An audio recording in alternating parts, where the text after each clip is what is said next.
Today I am going to show you American tanks nobody ever talks about that are absolutely disgusting when used correctly. These tanks are hidden gems and they have the ability to get huge damage and dominate their tier and the tiers above them. And of course the first tank we showcase is the M46 pattern. The combination of high alpha and flexibility offers you something different to the likes of the Soviet mediums like the T-54 and some of the other mediums in the game, and this gives you the edge in a lot of positions, allowing you to even play up against heavy tanks at the tier. Of course, the 390 alpha and 10 degrees of gun depression combined with the mobility allow you to hold ridgelines and even bounce a few rounds from time to time off the turret, but obviously not relying upon that. This tank is brilliant at being opportunistic and swooping in to support your teammates and block opponents from punishing the heavy tanks you may have on your team or some of the tank destroyers, and just being a real forward support vehicle as opposed to one that's sniping at the back, because obviously dispersion of this vehicle is not particularly amazing, so you have to get involved in the fighting. Now, one of the worst aspects of this vehicle is the low penetration, but obviously with a simple 2-key touch the tank is capable of penning most tanks in the game, so this no longer really becomes a problem, it just becomes a problem for your bank account. Now, the mobility is decent, but it's not particularly amazing, but this isn't necessarily always a bad thing, as it allows you to kind of think through what your game plan is going to be and calculate your next move and pounce on opportunities that present themselves within games rather than kind of rushing a little bit too much, and it kind of allows you that little bit of time and breather space in periods of the game to decide what is actually best for you to do in that time. So although it might be one of the smaller aspects of why this tank is good, it is a small reason why, you know, it's added on to the fact that this is a brilliant vehicle. Now, the higher alpha damage allows you to trade with some of those heavy tanks like we've talked about, but what this does is it also reduces the amount of times you have to expose yourself, and therefore you don't often get hit anywhere near as much, therefore preserving your hit points. And if you can do that throughout the game and you can land those 390 alpha damage hits consistently, this tank can be unbelievable at grabbing up those high damage games that of course everybody wants. Many people skip over this brilliant tank, and they definitely should not. The tank does require knowledge of positioning, and it is a brilliant tank to actually learn the importance of positioning, and I think it's a really good tank line to actually grind down to find out how you can use various different parts of World of Tanks gameplay to improve as a whole player, and of course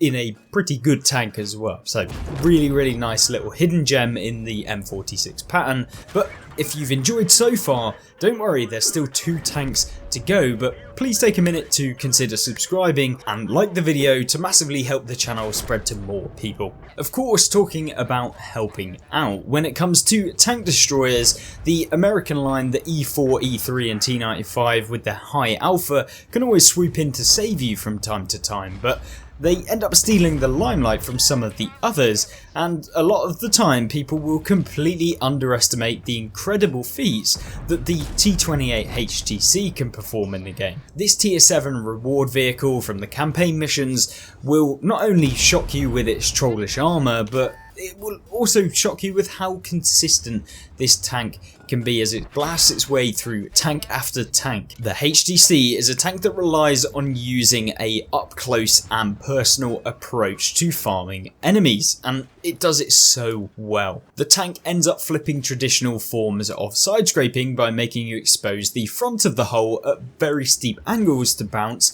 and hide the bulbous side weak points, and then use the opponent's mistake to capitalise and rack up massive amounts of damage using the relatively good DPM and the 320 alpha that it gets. One of the underestimated features of the T28 is that it actually confuses a ton of people. Now, it has very weird weak points for your traditional tank destroyer. Obviously, most people think, lower plate, cupola. Now, this doesn't really have either. I mean, it has a big flat plate that can be penned by premium rounds, so yes, I guess it does have somewhat of a lower plate, although it's more of the front, and of course it does have cupolas, but they're positioned on the side of the tank, and if you angle really well around a corner you can actually hide those cupolas, meaning that you not only got to try and pen that flat armour, but also the fact that you've got to hit it at an angle, making it kind of difficult for tier 7s and obviously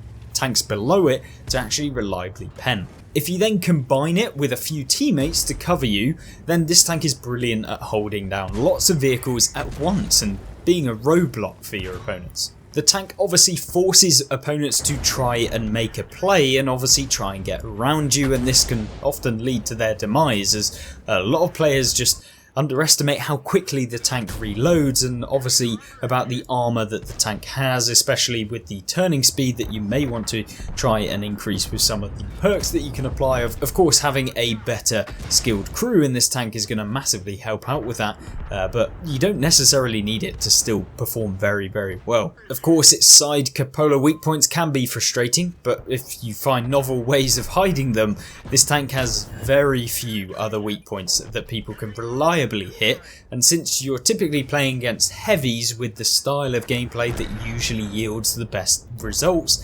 then you can often take a lot less hits than you're dealing out, and of course heavy tanks typically have worse DPM, so you're able to capitalise on that and come away with much better trades than you would with maybe some of the mediums who are faster and may get around the side of you, and therefore you can still do really, really well in matchups that you may not actually think about. If you disagree with any of these tanks that I'm showcasing, let me know why, and of course add some vehicles of your own that you would add to this list, and let me know in the comment section down below, as I'm interested to see what you'd like to see in future videos with similar sort of style for other nations. So if you have some cool hidden gems within World of Tanks, let me know, and they may just be featured in some videos coming soon. The final kind of hidden gem, not so hidden gem, is actually the tier 6 M6, which always seems to be overshadowed by the tank one tier higher, the T29, and often things like the T110E5 and other vehicles at these low tiers, things like the Hellcat. But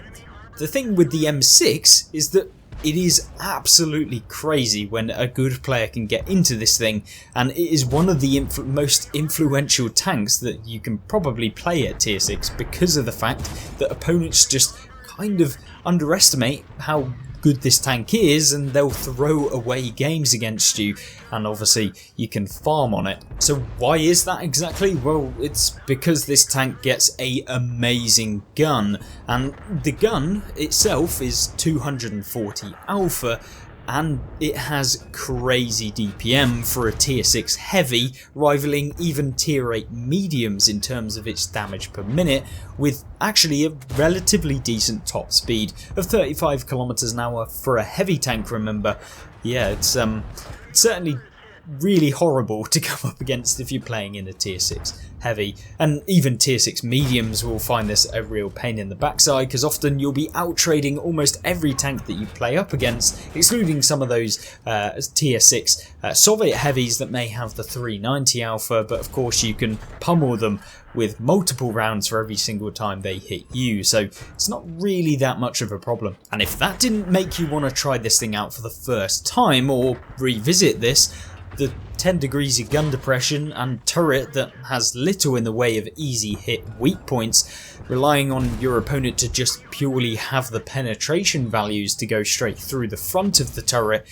Yeah, I mean, you can easily push flanks with this tank in a top tier matchup, and even defend against multiple tanks at one time if you can prioritise the targets that you're facing. Don't forget, this tank also has a meaty amount of hit points, allowing you to trade some of these at points in the game if you need to get into a better position to therefore farm from there. And although many other tanks in the game may have similar sort of hit points, they don't have that pack-a-punch when it comes to holding down flanks that the M6 does, and this is really why it is one of the best heavy tanks at tier 6, if not the best heavy tank at tier 6.